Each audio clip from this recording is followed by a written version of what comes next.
So Nolan, just to check in. Yeah. You believe in the sun god? Oh.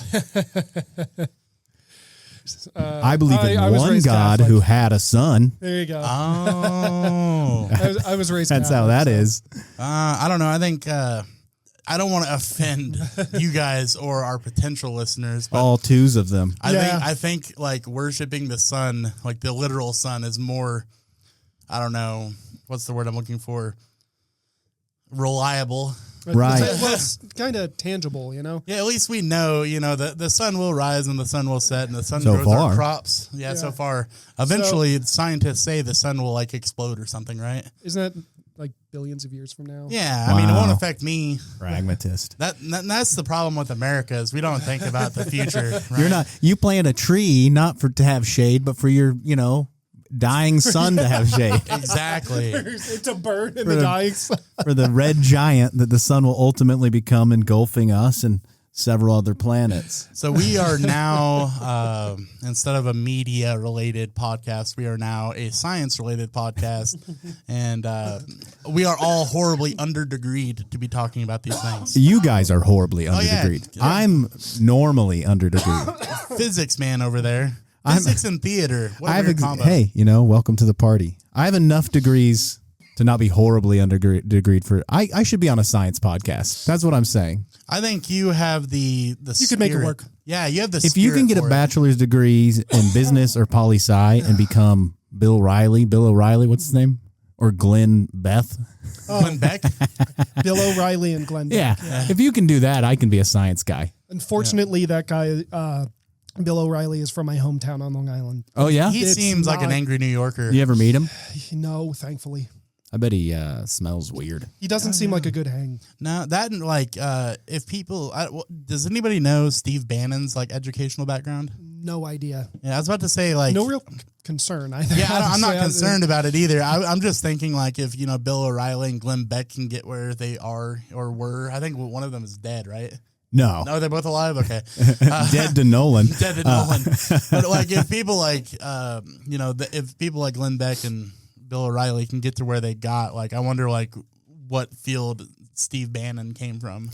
I thought he was a sportscaster until like 2 months ago.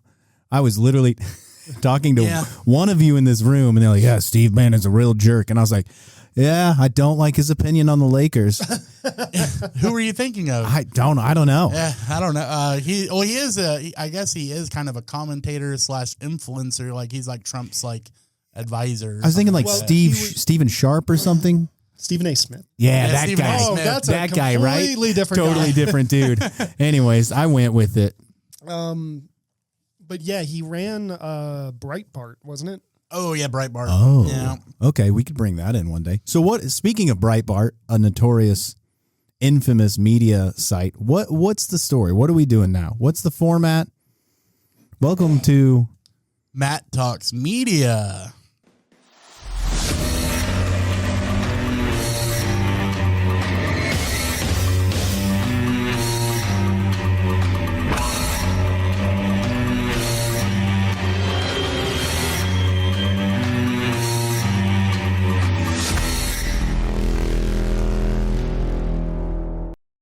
What's up, guys? So we are back. We finished our 31 for 31 series where we talked about, 4 straight weeks of horror movies, reviews, our opinions, our woes, and mental health issues during this time.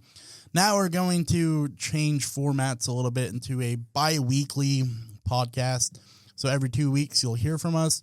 Instead of just focusing in on horror movie reviews, not saying horror will go away all the way, but we are going to focus on bringing in media objects in our field of study to talk about. So I am an alternative media man, so I will bring in things from alternative media spaces. Steven does like technology and media. Yeah. And he will bring in things that he likes to talk about and study. And we will break that into like a 2-part segment. Steven will talk, I will talk. Great. And we can go back and forth.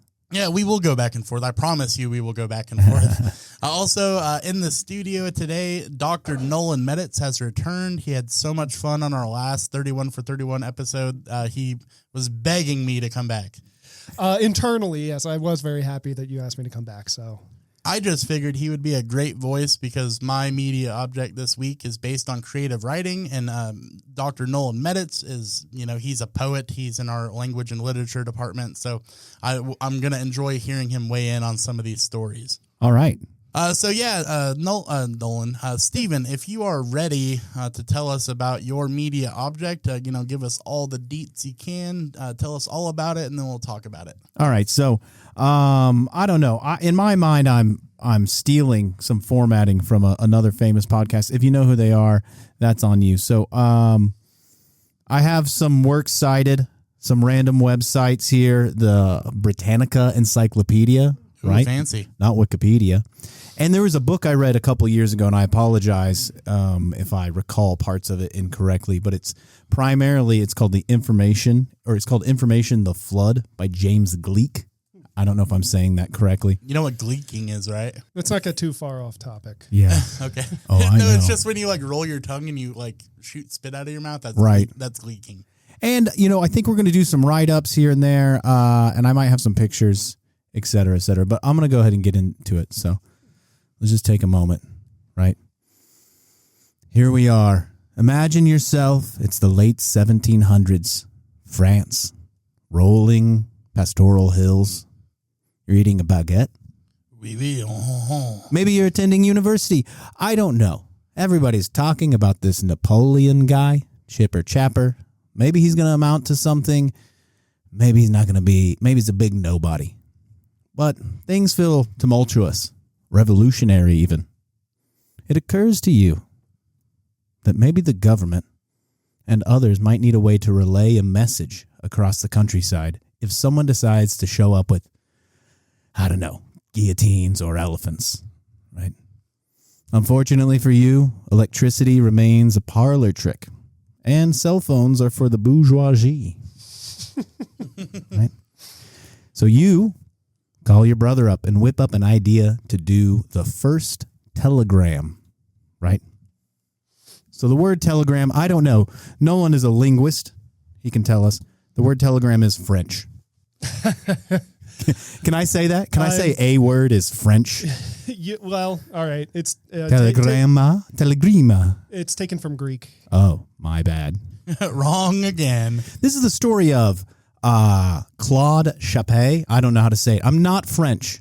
Okay. Every name in this little story is going to be completely butchered. Chappe.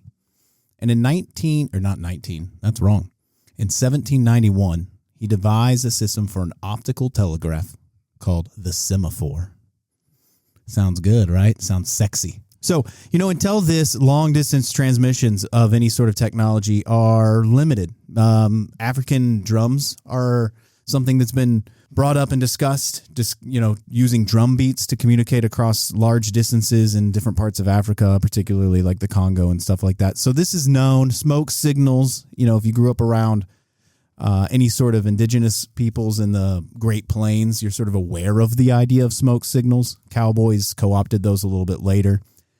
But smoke is very, very unreliable, and also drums are hard to hear. So it's tricky. Ships for a long time before this did have a series of flags that they would fly. Like, you've heard of the Jolly Roger, but even before that, which is also in the 1700s, you have a lot of ships that have different flags to, signal each other, distress, et cetera, et cetera. That doesn't seem all that effective. You got to be pretty close to see a flag.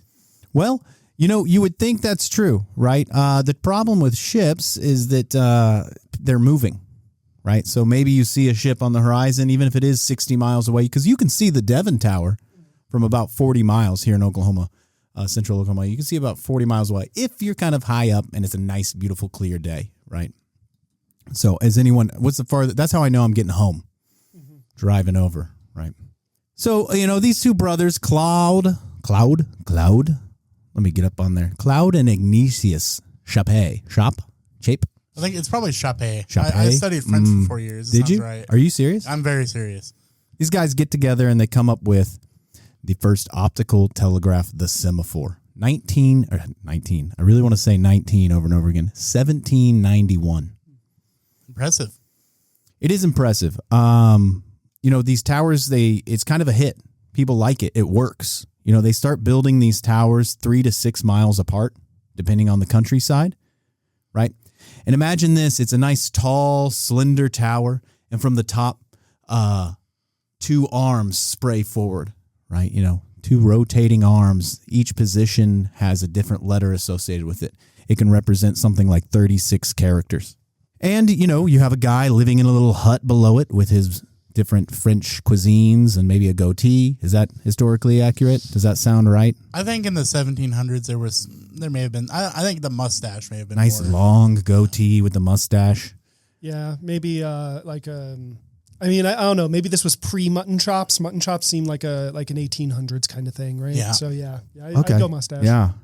And he's living in a little hut and there's no power. There's just one guy somewhere in northern England talking about electricity, but nobody's really doing anything about it.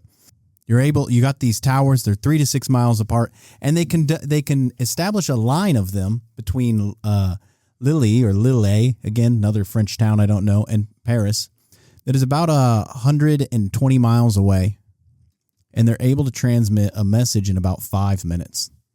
So you go up into your tower with your striped shirt, right? I don't know.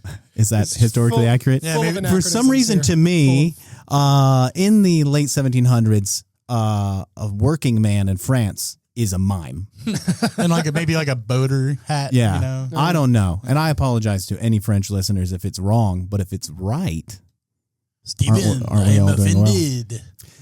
Right? So there's, it goes That from... was bad. cut that. Hey, I was much better. So I took 4 years of French in high school. So we're not talking about college level, but I was much better at reading and writing than speaking, I will say. So this is the first time that overland we have something that travels quite a bit faster than sending a letter, right? Roads are dangerous. They're not as well paved. I mean, there's some nice ones, but for the most part, it's Middle Ages kind of stuff, revolutionary France. And you're getting 36 symbols, a complete message. I don't know why the source I have says 36 symbols is a complete message, but it does. So you can get that whole message somewhere around 30 minutes over 150 miles, which is really shocking today, right? I'd be like, that's not useful. So what is that, like the alphabet plus numbers? 36? Yeah, I think so. And as far as I know, it's the same alphabet, give or take a character. So, so for the most part, it's alphabet plus numbers. Yeah, and also if it's French, they don't necessarily have like the same letters that we use in the English. Like they don't use W very often. I think. Anyway. That, and I wonder, this is just a curiosity thing, and I'm trying to remember all the names of the accents they use. I wonder, because, if you don't have the right accent on, an A, for example, it could change the word. Well, and that's a big part of this, right? So building these towers is sort of an interesting idea, but ultimately it's just the extension of a system that people knew existed on ships. It's unique. It's a unique application, but it's not necessarily that innovative. In the sense of the construction and the idea. The innovative part is the code book that Cloud develops alongside his brother, as far as we know. It's a really robust and standardized code book. It's one of the first standardized code books that we have in Western context, right? As for transmitting information. Now, of course, there are ciphers that are much older, but ciphers aren't meant to share information. They're meant to hide information, right? So there's a critical difference in the structuring of these ideas. It turns out, right? So this is the best thing since roads to send mail. And it really takes off. The Claude brothers begin building these telegrams. This is where the word telegram comes from, all across the country. Napoleon is, in fact, pretty popular guy, at least in France. Turns out he wasn't just some dude. He takes over at least once. If I understand correctly. Feel free to correct me if I'm wrong on my French Revolutionary War history. I think he was in power twice. Yeah, I believe he does it twice. He's our little French short king. He's actually not that short for the time. Yeah, but it's still funny to... they calculated inches differently. Yeah, that is true. Oh. So he was Hold listed on. as... Sidebar, do you think we could get that same calculation going on in the house here? Or? You know what? Maybe not. So So it's popular. Napoleon actually takes a liking to these, and he starts funding them fairly aggressively once he comes into power. And it gives France and Napoleon a pretty decent advantage in several different battlefield contexts, right? Because, people are invading, there's fights happening, and we have a system at its peak has nearly 500 stations across France, right? So it's going north to south, east to west, and you're able to transmit these messages faster than anyone could travel on road quickly. Weather, right? A cloudy day is going to sort of mess things up. Some rain might mess things up, and it is kind of expensive to operate them, right? You got to have a guy who knows the code book living there with his striped shirt and his long mustache. I don't think mustaches. That sounds wrong. Cut that. No, nothing will ever be cut. So they nearly get 500 of these extending all across France. But it is the early 1800s now. We're getting into the 1810s. People are starting to figure out that maybe we can do stuff with electricity, right? And these specialized operators, they're expensive, right? So we have a little bit of data here from, this is, I think, from the Britannica source, that Napoleon cuts the budget by roughly 25% in the December of 1800. So we're only into this. So within about 10 years, we've built 300 or 400 of these things. And then by the December of 1800, we cut it by about 25%. The numbers I saw felt totally made up. Right, it was like $1.5 million in 2010 money, and I'm like, oh, whatever. The point is, it was a government project that received significant funding cuts in December of 1800. At the same time, the government's stabilizing. Right, we're not having as many attacks. We're not dealing with a lot of this revolutionary stuff. These ideas seem to be working themselves out of the public. Napoleon is feeling safer. There's not necessarily as much of a reason to have significant long-distance communications. The first French rail station is built in 1827, right? So here we go. We go from 1790 to 1827, roughly 35 years, 40 years, whatever, depending on how long it takes to build something, right? But not that long. And we go from 0 to 500, basically land lighthouses, right, with these complex systems.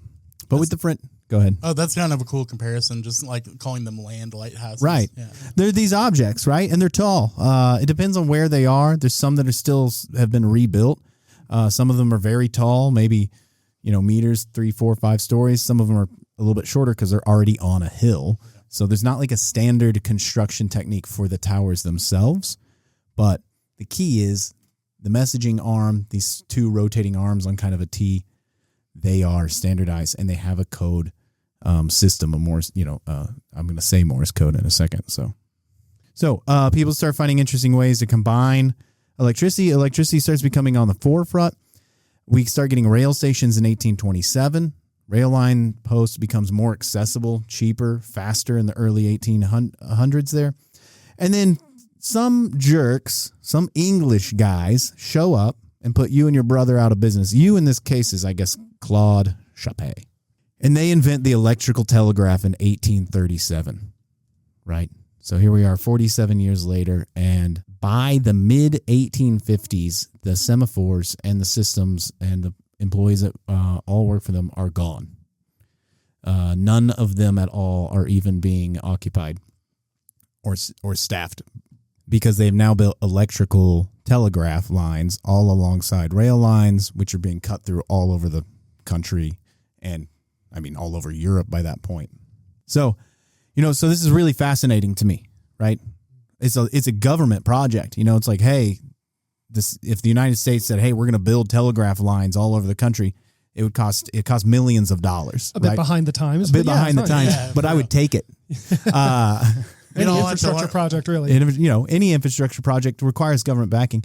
And the reason it was so successful was only because, the French geography is mostly sort of rolling hills and pastoral lands. There's some mountains over to the eastern part, but they're not particularly dramatic, right? So the geography works out. The political times set you up to where we need to be able to communicate quicker because we have a lot of stuff going on. There's people overthrowing governments and losing power and then gaining power and then creating myths around building elephant statues or whatever it is.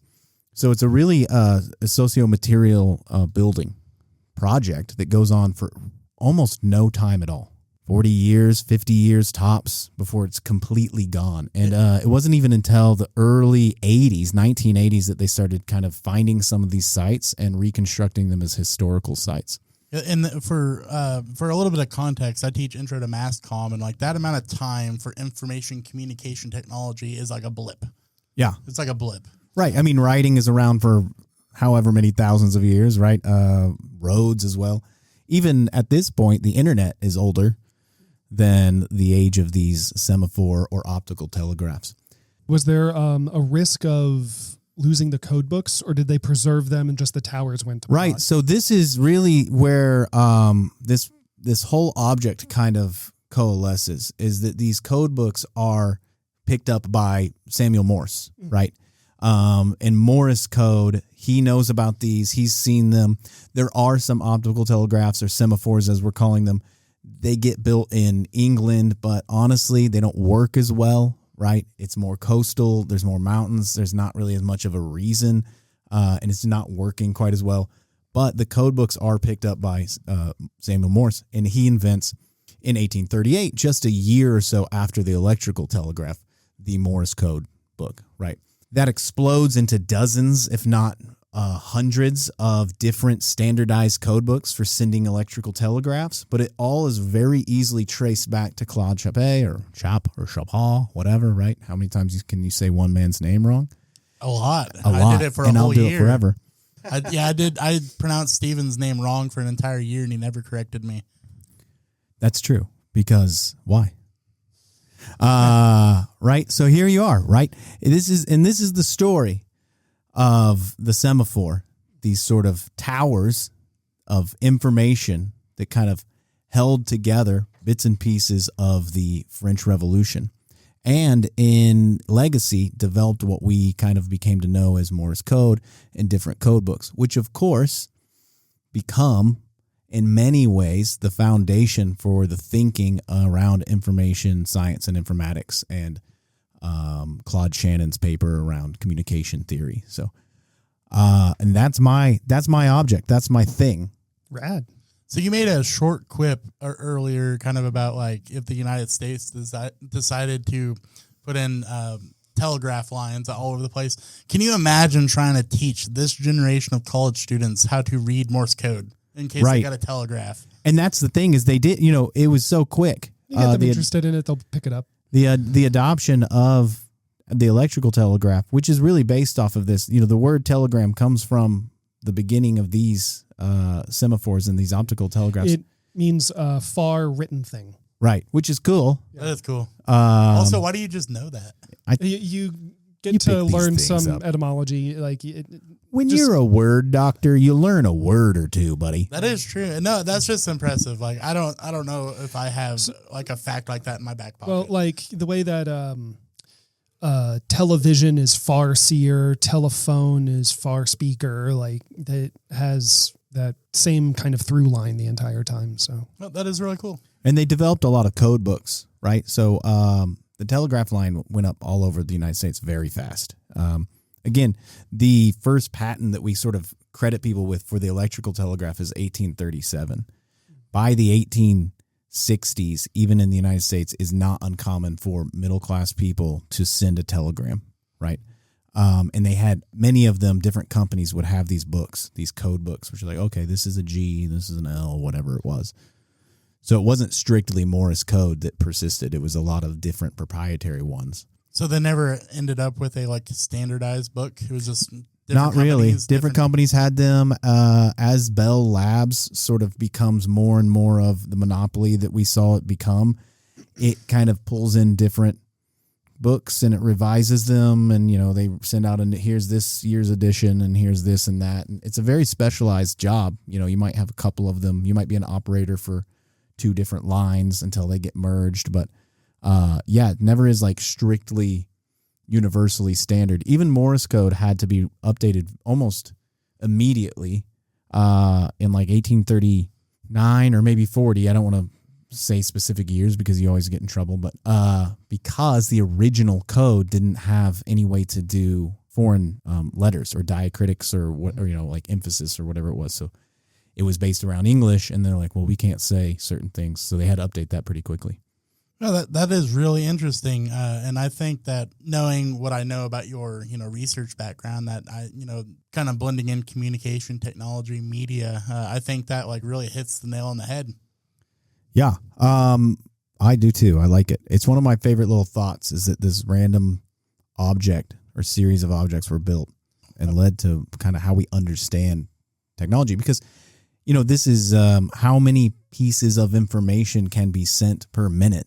Right, is critical. This idea that information can be broken down into units, discrete units, is a critical movement that happens, later on with, like I said, the Claude Shannon paper, which is a different Claude, and he's American, but that's not the point. And if you need another way to grasp this concept, and you're a big old nerd, here's one way that you can kind of grasp it. If you've seen the third movie in the Lord of the Rings series, where Gandalf and was it Pippin? Oh, it's the Gondor calls for aid. The beacons are lit. So they light the beacon in Gondor, and all the beacons begin lighting all the way to Rohan. And right. So that's kind of the same concept, just without any sort of vocabulary involved. Sure. And they, that's the thing that I think people, signal fires or bonfires are definitely something that's always existed, but it's binary. It's on or off. Yeah. Right. So how do we get more information out of a signal, a visual signal? Of course, they don't work at night. Exactly. So that's a bummer. Which is where the land lighthouse metaphor falls apart. Yeah. Which is where being a lighthouse falls apart. Although maybe, I didn't see any information about people trying to light them up, other than burning them down in battle. But even burning it down in battle sort of is a signal. Yeah. Oh, hey, that's going on. Yeah. What if Napoleon really wanted a crepe, like in the middle of the night, and they couldn't signal, with the towers? I'll tell you this. Again, I love this story. It's interesting to me how short of time it was, and how it really could only happen in that particular geographic and social environment. But I learned when kind of researching this a little bit more and revisiting it from some previous writings and readings, I learned that I don't know a single thing about France. Let me take that back. I know one thing about France, and that is in 1790, two brothers invented a code book and a system for delivering messages across the countryside. I didn't even know Napoleon, I thought he invaded France. Oh, well, yeah. Turns out he's not. That's the opposite. Yeah. No, he invaded Russia. He did another. He did a reversos to me. He invaded my mind with false information. And also, if it wasn't, and I'm not going to get into this crazy because that's not. I'm not going to get into the French conspiracy theories. Yeah, that's not what this podcast I got loaded up. But if it wasn't for France, towards the end, like basically at the end of the Revolutionary War, we may not have beaten the British. So. Oh yeah, Lafayette was a big hero. Yeah. It's just interesting talking about things like smoke signals and visual signals. It looks like there's a controlled burn out over the horizon in our out of our window here. So it just seemed apropos that was going on. It's so seeing the smoke in the distance. What's it? Is it white? Yeah, it's like a dull gray. So it hasn't hit any tires or anything. Yeah. So I'll end it with this, and then maybe that's the natural spot for the break. But what is the furthest distance that you've attempted to communicate with someone without electricity? Oh, without electricity. You ever try to wave a flag? You ever yell at someone from a hilltop? You know what? And how'd you do it? Obviously, don't just be 10 meters. There's, first time you're on a cruise ship, you wave. There's right? that. Okay. That's obligatory. You flip the bird. Yeah. Sure. That could be pretty far. I mean, I've yelled at people with the expectation that they're probably not going to hear me. Right. Very quickly, I'll say that I was out fishing on a river once, and some dudes way downriver were just shooting because that's what you do in the country. And me and my buddies saw bullets ricocheting off the water in front of us. So we just started yelling at the top of our lungs, hey, about to shoot me. Right. Stop it. That's frightening. Yeah, very frightening. But, that's rural Oklahoma for you. Honestly, this is going to be pretty funny. I think the greatest distance I tried to communicate with someone wasn't without using electricity. Wasn't that far at all, because it was probably like from the nosebleeds of a hockey arena, right? Like shouting down, or like hey, the you. nosebleeds of a baseball stadium, just shouting down at the players or the manager. Or so my mom would always whistle. Big old shrieking whistle. That's really how she. Good at that. That's how she'd pull us in from when we were playing outside. But it never occurred to me to use like a flag. So there are actually. I have to look. There's one called the Turkish bird language. There's another one called. Hold on. I'll look it up right now. But there are these whistling languages that like are variations of Turkish or Spanish, but they are. Reduced to these very high-pitched tones that people whistle back at each other, and like because they're in the mountains, right? And it carries incredible distances, reportedly. Right. I have to anytime there's like a feral people like in a movie. Like they always communicate like by whistling, right? Like, when they're like hunting you, they're like, that probably comes to like this, or alerting each other like, oh, there's a storm. Thanks, guys. There hey, is Bob. Just any other mundane message. Without getting too far off track, there is a lot of research around the sensorium or sensory perception, or how the senses kind of are enculturated. And it is sort of common that for a long time we would talk about the senses and we would associate, obviously we're very vision-based, ocular centric, especially in Western cultures. And we would sort of associate in early anthropology, we say, oh, he's from so-and-so ethnic group. They really lean into noise. There was a hierarchy that was embedded into the study saying, oh, well, you don't have as good of vision because you aren't, European or whatever. So it's interesting you mentioned that, because that's probably embedded from that, like all these sort of creepy, scary things they communicate by noise, because it's seen as, in many ways, is the like more, not instinctual, but like more savage. It's like the savage sense. Yeah. So then and then like below that is like taste. And then they're touch. chasing me around, licking me. So, but obviously that, nowadays we recognize that that's sort of silly, but it was a big part of how people thought about things for a while. Biased in a number of ways. By the way, that whistling language is Silbo Gomero in the Canary Islands. It's like a whistled Spanish. It's really cool if you get a chance to look it up. But yeah, even like ancient metaphors for understanding. Now we'll say something like, oh, I see what you're saying. I see what you're getting at. But there's also kind of co-equal to that is, oh, I hear you. Mm-hmm, mm-hmm. I taste what you're saying. Yeah. I get a whiff of that,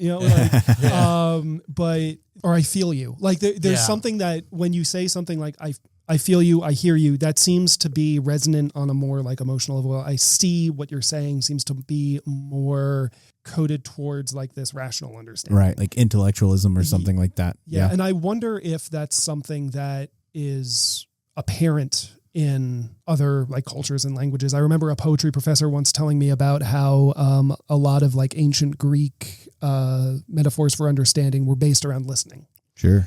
I'm not entirely sure if that holds water, but I took her at her word.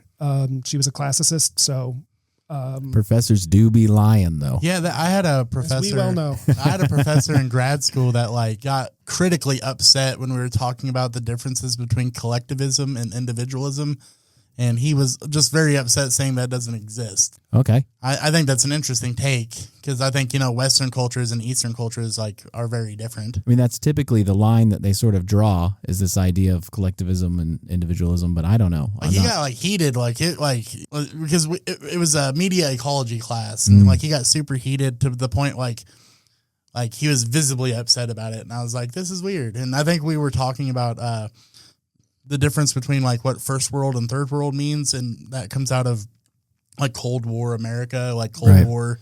So first world was Western capitalist, second world was communist, Soviet, and third world was unaligned. Yeah. It just so happened that third world was also like developing nations. Yeah. Also They were sort of up for grabs. Yeah.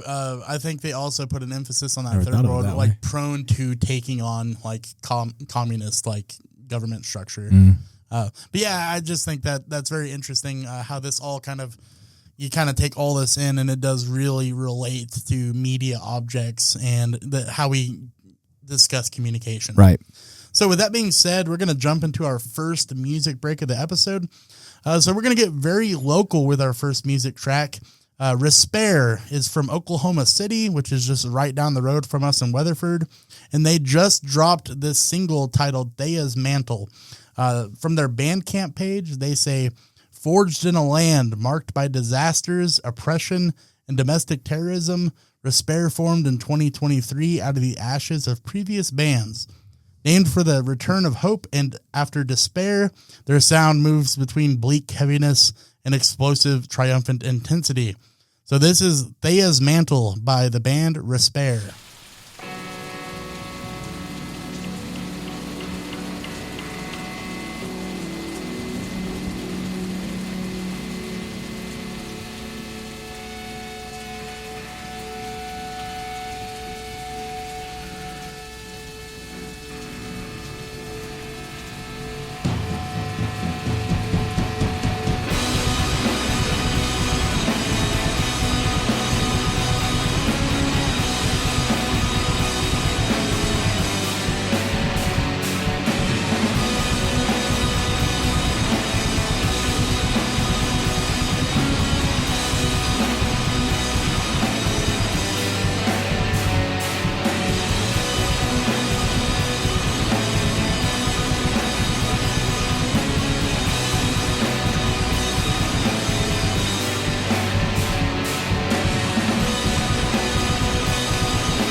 welcome back. That was Despair, the track Thea's Mantle, and I think it's cool they just dropped that track this week, so I hope you go check that out. As a reminder, all the music on our podcast is always shared in the show notes on Spotify. We also have a website that we're posting show notes, and you'll see that in the episode description as well.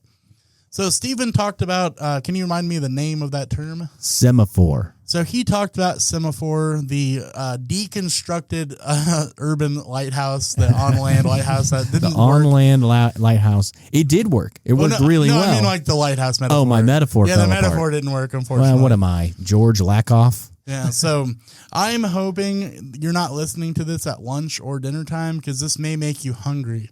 So I am going to be talking about creepypasta, and that is not a spooky linguine for you to eat physically. It's not a minestrone with skulls in the soup. It is a form of creative writing that comes out of an alternative space. Now, I say alternative space. At one point in history, like anything science fiction could be considered alternative media. Publishers didn't want to publish it. Even films, like it took a long time before science fiction films kicked off, like in our country. People just didn't like that. So I say creepypasta as a creative writing exercise does count as alternative media because it's very participatory, sort of like participatory journalism. It is based on, forums where people are taking, user-written creative stories that are spooky, and they're posting them on forums, and they're building worlds. So I want to give you just an extensive history on creepypasta. So this refers to short, user-generated horror stories and legends that are shared widely across the internet. So the term derives from the word copypasta. So if you're an internet geek like some of us are, there was this time in history where people on like social medias like MySpace, Facebook when that came out, forums, emails where people would send you a message like, if you don't share this message to 5 friends, your arms will fall off, like those kind of things. Have you guys experienced those before? I was able to reattach my arms, thankfully. Oh, thank God. Does this come from, actually, thank the sun. Does this have lineage, if that's the right word? It does, and we're going to get into that. To chain letters? Yes. Does it feel like it I never know. I saw that stuff, I'd see it online and I go, I don't want to read stuff that makes me scared. I stopped reading scary things when R.L. Stein told me I was too old to read his books. Oh, but that's actually what I'm describing here. I didn't meet R.L. Stein. He didn't tell me anything. He may have. I just turned 14. But, so this is actually what I'm describing. Creepypasta has that connection to chain letters. Where again, not necessarily something you would get from the post office, but like usually these chain letters came in the form of an email. Where it's like if you don't send this to a certain amount of friends, like something bad will happen, or if you send this to like 5 friends, you'll win the lottery. It's kind of 50-50 on whether it was going to be a good thing or a bad thing. So these narratives are often written in a casual first-person style, and they blend the aesthetics of folklore, horror, and digital myth making. So I'm gonna talk about just the origins and how they developed, and kind of go over some of the terminology. So before the term creepypasta existed, the internet already hosted a range of eerie stories and hoaxes. So people writing spooky things on the internet isn't completely new. In the late 1990s and early 2000s, you had chain emails and message board posts that circulated that warned of curses or recounting supernatural events. So early proto-creepypastas such as Ted the Caver from 2001. I don't have that example today, but you can still find almost any creepypasta from history that was widely shared on creepypasta.com, which is one of my sources today. So Ted the Caver from 2001 appeared on Angel Fire. Do any of you guys remember Angel Fire? I had an Angel Fire page. Yeah, so I was more GeoCities. Oh, you. What was the other one? How dare you? It's Zanga. Zanga. Yeah, Zanga. I also had a Zanga page, I would write. You could make it private to only certain people, and I was like in 7th or 8th grade, and I just had my heart broken for the first time, and so I'd write these little poems, but they would only be visible to the girl that I broke up with, and then years later, someone found it, and I guess the security no longer supported like the privacy features, Lord. and they just found these like absolutely wonderfully bad pieces of poetry that probably would classify as creepypasta. Is it still online? Can we find it? I hope not. I'm sure it is. I'm sure if you really got into it, you could find it. But man, what an embarrassing moment. Yeah, for someone to be like, "Hey, I found your Zanga page." I was like, "What?" Funny enough, I had a Zanga basically for the same reason, but it wasn't so much that like I was like trying to get back my lost lover. I had moved. Lover? Hey, listen. You're like 12, right? Oh yeah, I was. I don't know what it was, but it wasn't that. But I had moved to Colorado, and I ended up meeting a girl online who was from Oklahoma. She still lives in Durant to this day. But we met I think playing Yahoo Pool, if you remember the Yahoo games. Sure. But yeah, so she still lives in Durant to this day. We're friends on Facebook and everything. But I made a Zanga, she made a Zanga, and we would kind of do that kind of posting to each other, So man, early internet, what a nightmare. Yeah, it was chaotic. It was very chaotic. So this happened on Angel Fire, which is a kind of a blogging diary format kind of page. About a terrifying cave exploration, so that's why it's called Ted the Caver. So the name Creepypasta actually emerged around 2007 on 4chan. For any of you, if you like chaotic forums, that's probably the most. And I don't know if 4chan still exists. Is it 8chan now? Or are they two different things? Those are different things. Those are actually very different things. Yeah, I think 8chan is alt-right, conspiracy theory stuff. It's more unhinged, which is saying a lot. Yeah, because I think I might be misspeaking here, but I thought 4chan was an alt-right space, or was co-opted by that at least. Yeah, a little bit. Okay. It's a little bit of everything. Yeah. It's a lot. I mean, there's a lot, but the stuff that ends up bubbling to the top that you end up seeing if you're not on it is the alt-righty kind of stuff. That or it's just racist. But there's there's also entire extreme bodybuilding. It's a whole. It's everything. It was Reddit before Reddit. They have paranormal board on there and everything. But 8chan is an even more gross version. I guess there was a split. People on 4chan thought that there was too much modification on 4chan, so they made their own thing. So it's even more unhinged. But all that really happened on 4chan was they coined the term creepypasta, which is just a mixture of copy paste with creepy. So that's where the origins of it. So that was in the 1990s to mid 2000s. So it gets a little bit more formal between the mid 2000s and 2010. Creepypasta becomes an established genre through dedicated platforms such as Creepypasta. Hey, don't cut this out. Yeah, okay, I won't. Leave this in, but any pronunciations of French words that I did before, those got to go. Okay, fine. So it's only fair. At creepypasta.com, there's a creepypasta wiki, and then there's also, for you Reddit users, there's r/no-sleep, which is a paranormal board. So these sites provided a home for user-submitted horror stories. So we're talking about any Joe Schmo without they don't have to be authors or have formal education in writing, but it gave them the ability to write horror stories and spread them to the public, which is why I think this counts as an alternative media source. So this period also saw the emergence of iconic figures such as Slenderman. So Slenderman, the tall, faceless white dude in a suit that takes children, appears here. There's a Herobrine, which I have no idea what Herobrine is. I didn't really look into that. Jeff the Killer, which I think is a clown or something. Not 100% sure. I could be wrong. The main one I know is Slenderman because of what I'm going to talk about here shortly, as well as stylistic conventions like the first-person found text format. So we talked about found film footage during 31 for 31.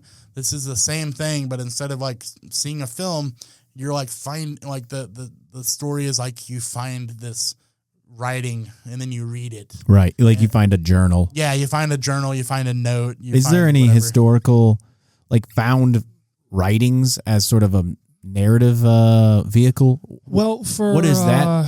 For a long time, the epistolary novels were a big thing. So if you look at the way that Frankenstein is structured, for example, or Bram Stoker's Dracula, it's a lot of correspondence. Right. Dracula is kind of boring now that you say it like that. But a lot of it, and also Harker is just a freaking idiot the whole time. But Isn't Great Expectations written like that too? Where it's like just a bunch of boring letters. God, I haven't read a lot of Dickens. I'm gonna. And if you want to be super literal about found text, like Gilgamesh text technically was a found text. They like found it on tablets. Oh, yeah. So they found it. Okay, you know? Yeah, it wasn't written that way as a narrative vehicle, but they discovered it. Right. Yeah. So I mean, if you're talking about like archaeological stuff, right? Like when they rediscovered Gilgamesh, I would be very interested in looking into the history of using that convention to create a kind of lived in art and lived in narrative. Right. There's some sort of, you're setting some stage. There's some sort of tension that you're saying, hey, I found this. Yeah. Right. Like just by saying that, you kind of set, just like with the movies, right? Like, oh, the implication is that it's real. I think, well, there might, it's a real thing. Yeah. I'm sure there are examples of like old newspaper columns or like, the dissemination of like the cryptid stories and how, you would have to probably talk to a folklorist about it. And I think that's kind of the point, the found idea, like making it real. Because I think a lot of the writers in this, I think they want you to think it's real. And also there are some creepypastas that are probably based on what the author considers like real experiences. Like maybe they saw a ghost in their house and they write this story, So in terms of mainstream attention and cultural impact, creepypasta reaches its peak probably between 2010 and 2014. Now, creepypasta is still around, but this is when stories begin spreading rapidly thanks to social media. Also, video game narration on YouTube helped popularize creepypasta. The 2014 Slenderman stabbing in Wisconsin drew mainstream attention to creepypastas. We're going to get into much more detail of that stabbing here shortly. But during this time, debates about online influence, youth audiences, digital folklore occur. We also see creepypastas influencing video games. So there's some convergence here. They made an augmented reality game, including titles like Slender, The 8 Pages, and Marble Hornets, which are both in the Slenderman world. So we see creepypasta not only be a written, media, but also converge into video games. So by the mid-2010s, so really 2015 to now, this traditional text-based creepypasta saw a decline, replaced by multimedia horror formats like analog horror short films, TikTok stories, immersive YouTube series such as the Mandela Catalog and Local 58. 2019, there was a viral image called the Backrooms, which exemplifies this shift towards visual participatory storytelling. So there's fewer new creepypastas appearing, and if they are, they're usually on these classic forums, but the genre's DNA persists across a lot of different multimedia. Is this a proper genre? I would say also yes. Also a French word, right? Yeah. Yeah, I'm on fire. Is like genre actually like Greek or something? Just give me the win. I think the word genre is we get that from French, but okay. Yes, yeah, one for Steven. But it might be connected. Don't take this from me. Okay. So there has been some academic and cultural. Did we answer your question? I don't think so. Oh, my bad. I think we answered my question about it being French, but whether or not it is technically a genre. Yes, I would think it is. What's the litmus test to be a proper genre?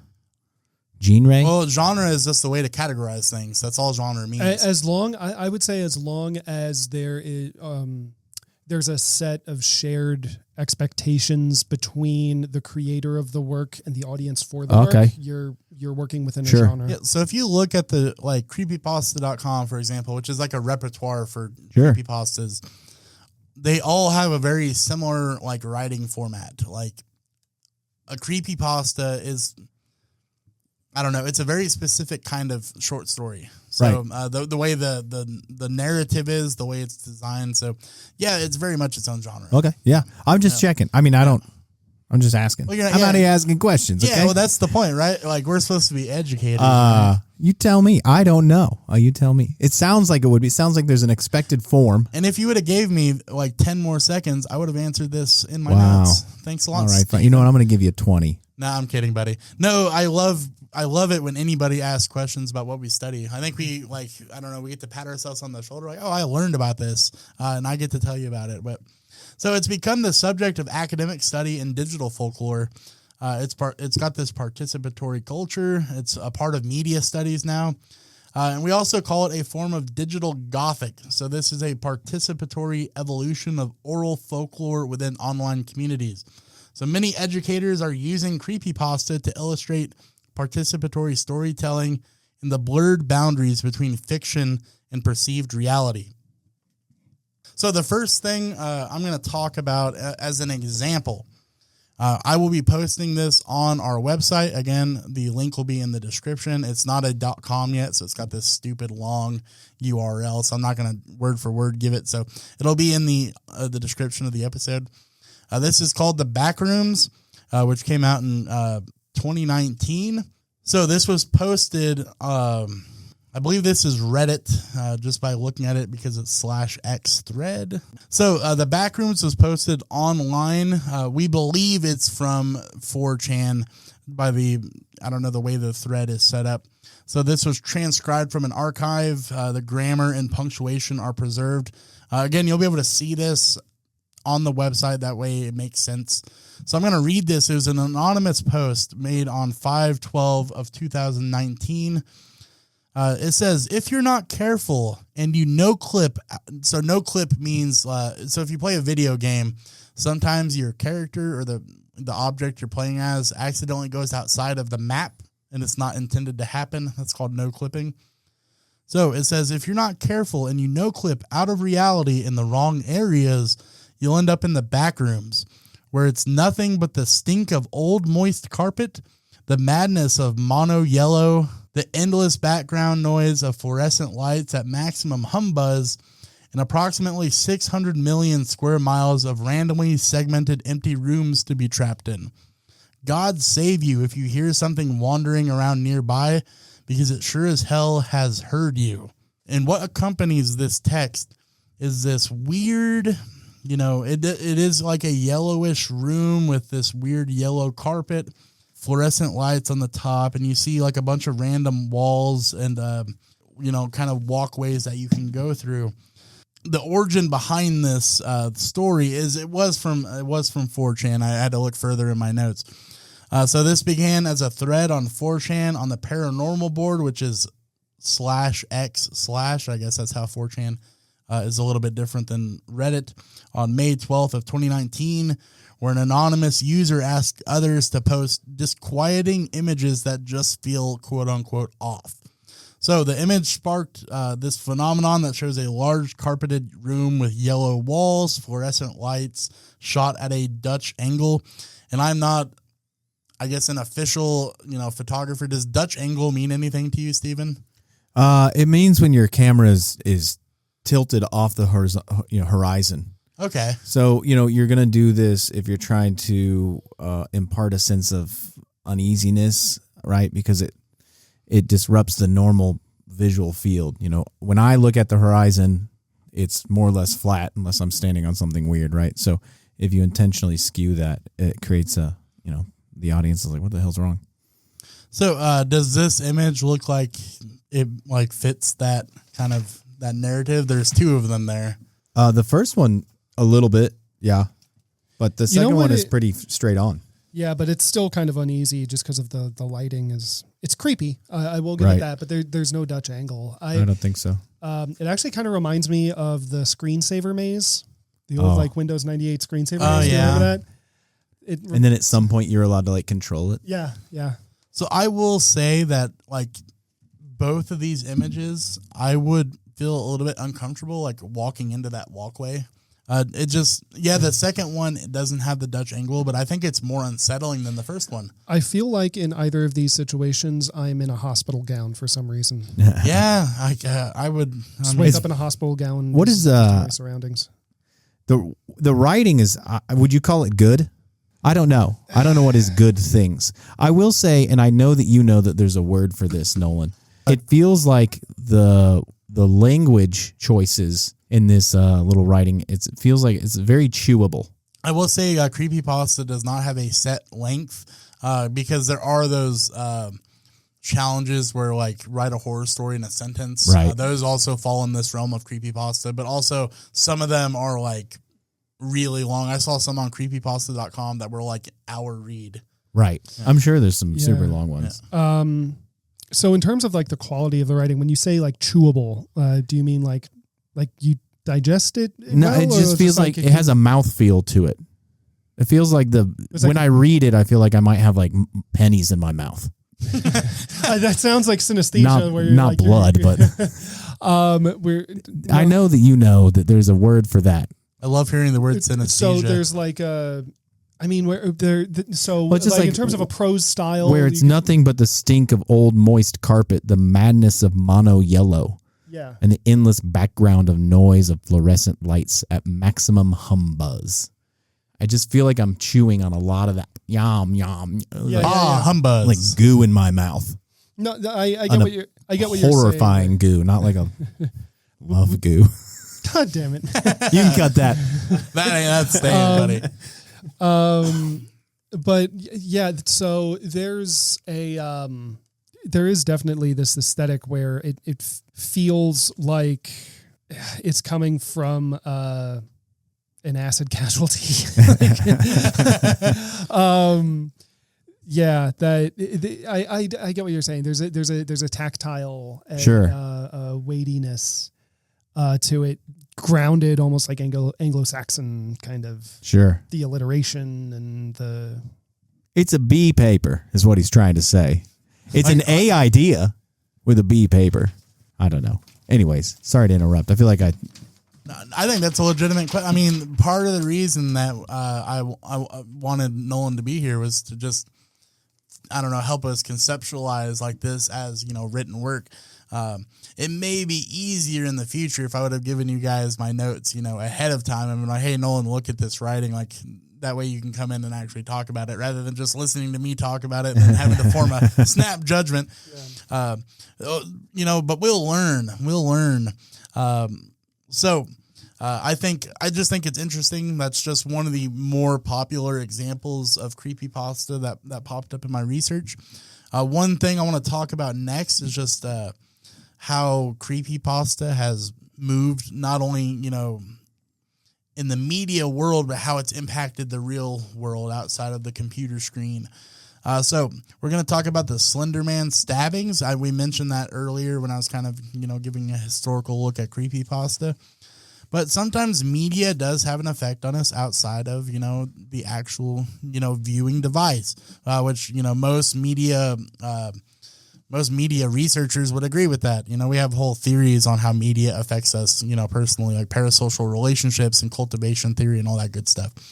So on May 31st of 2014 in Waukesha, Wisconsin, two 12-year-old Goyles? God bless. Two 12-year-old Goyles. So on May 31st. In Waukesha. In Waukesha. Dude, everything in the Midwest has weird names, just so you know. Up north in the Midwest, like everything has a weird name. So on May 31st, 2014 in Waukesha, Wisconsin, and maybe it's Waukesha. I think it's Waukesha. I do think it's Waukesha. Waukesha. Well, I didn't want to correct you because of, we've already really beaten that horse dead about how I can't speak. All right. So on May 31st, 2014 in Waukesha, Wisconsin, two 12-year-old girls, Morgan Geyser and Anissa Weyer, lured their 12-year-old friend Peyton Leutner into a wooded park after a sleepover and stabbed her 19 times in the arms, legs, and torso. And again, I apologize if I pronounce any of these young ladies' names incorrectly.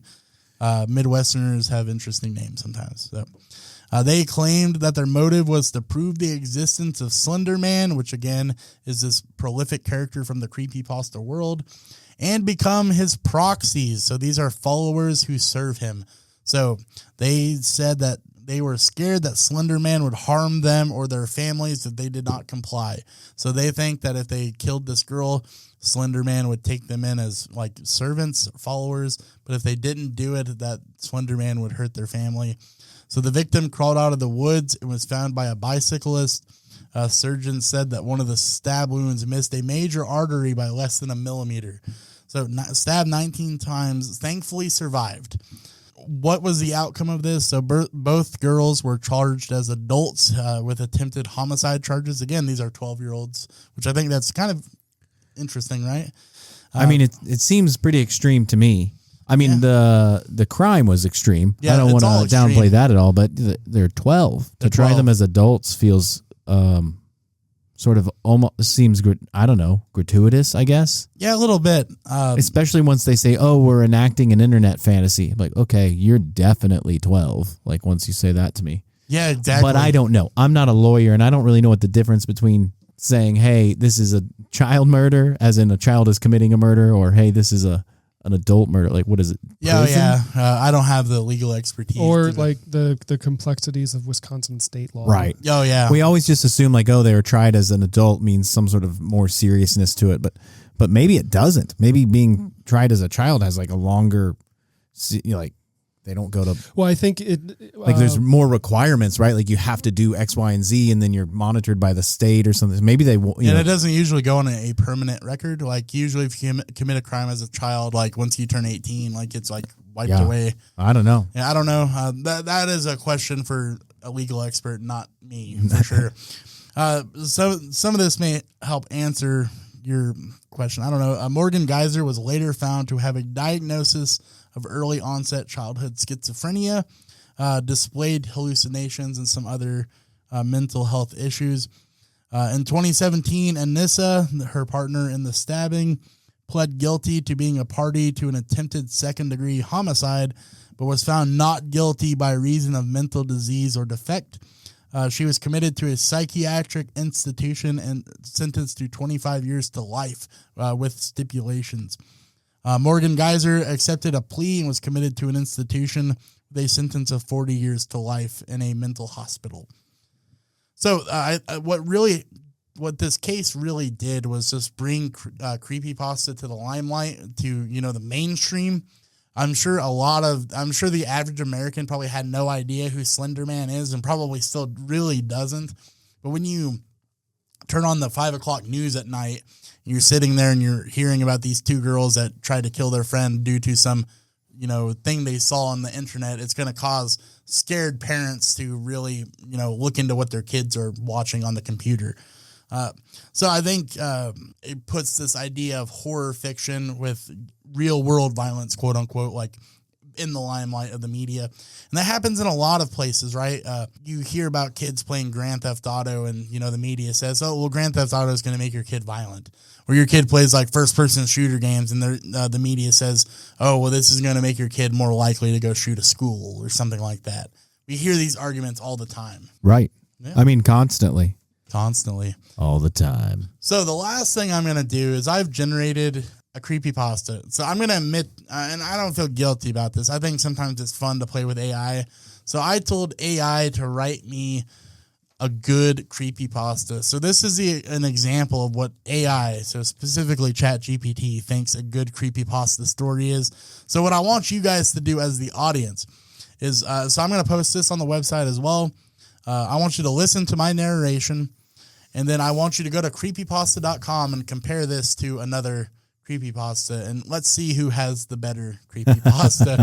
Is it ChatGPT or is it Fandango Man 69420 from Wisconsin? Wisconsin. Yeah, like who's the better creepypasta writer? This is called the Microwave Whisperer. It all started when my microwave began whispering my name. At first, I thought it was just static, or maybe the ghost of Hot Pockets past. But one night, at exactly 3:07 a.m., I heard it. Nolan. Actually, it's Michael, but Nolan's sitting in front of me, so I thought that'd be funny. That's my name. Nobody calls me that except for my mom and the IRS. I opened the microwave door. Nothing. just leftover pizza. Also, who leaves leftover pizza in the microwave? That's weird. Done worse things to better pizzas. I shut it again, but the light flickered red instead of orange. That's when I knew something was wrong. I tried unplugging it, but the plug was sticky. Sticky with something. Ketchup? Blood? Both? It didn't matter. The point was, I didn't own ketchup.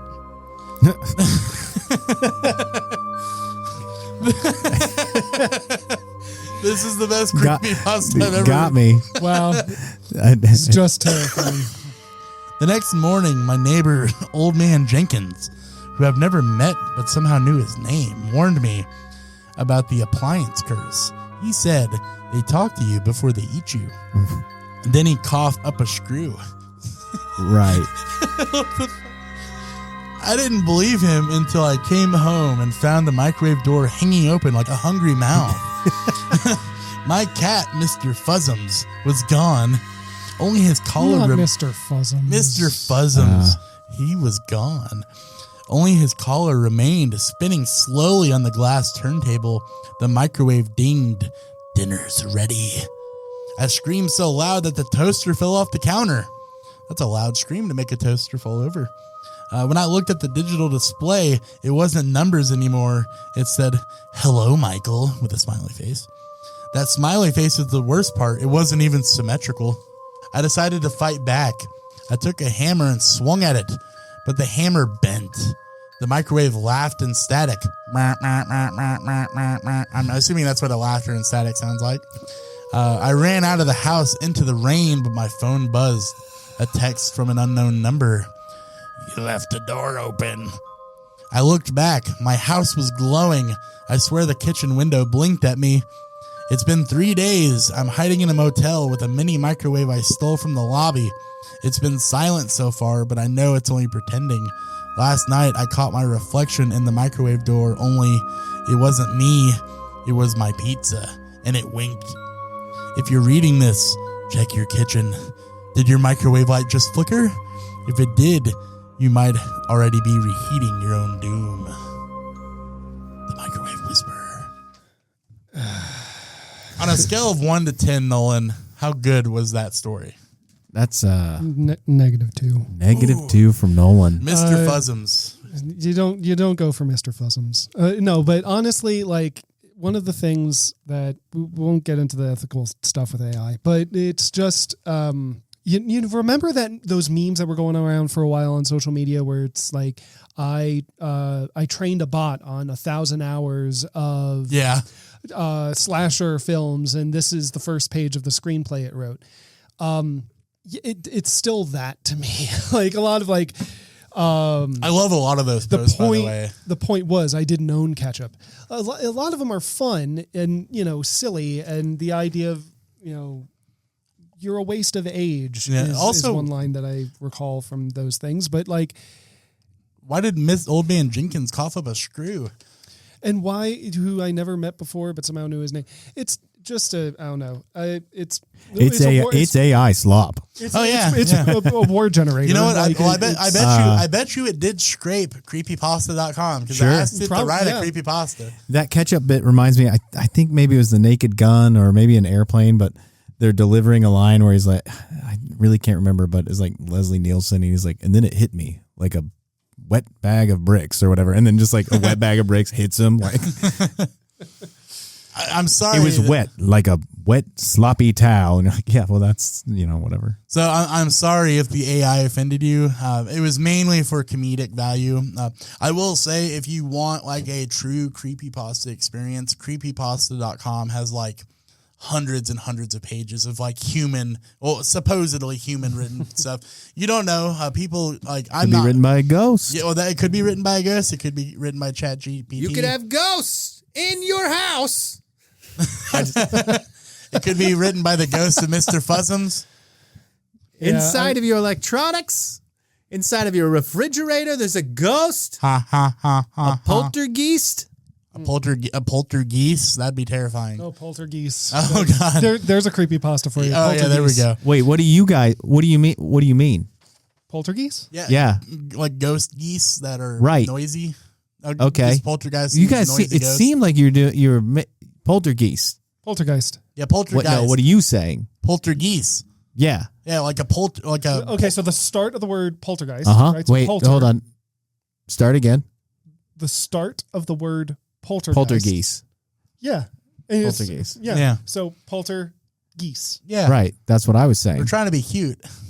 I don't know. You guys are confusing me. All right, so we're going to take our last music break so we can feature one more band. So this last band takes us sonically to Poland. So our ears are traveling to Poland. This band is called Nomad, and they describe themselves as an extreme metal fusion of black metal and death metal. This track is called Tetrawind 3.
All right, that was Tetrawind 3 by the band Nomad. I hope you enjoyed. And just as a reminder, make sure you're supporting the artist if you like the music. You can find all the links in the episode description. So I just want to formally announce, because we've talked about this like in in studio. Dr. Meditz, our good buddy Nolan, is going to be joining the podcast as an official third member. So welcome, Nolan. Hey, happy to be officially on board. So now we are 3 talking heads instead of just one. We started this off as Matt Talks Media, literally just being Matt Talking Media. Now it was Matt and Steven for a month. Now it's going to be Matt, Steven, and Nolan. So welcome aboard. Hydra.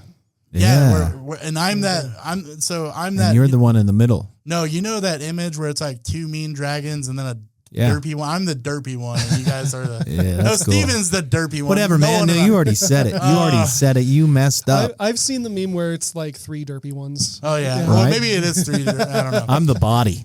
I'm the buff Hydra body. I got paws.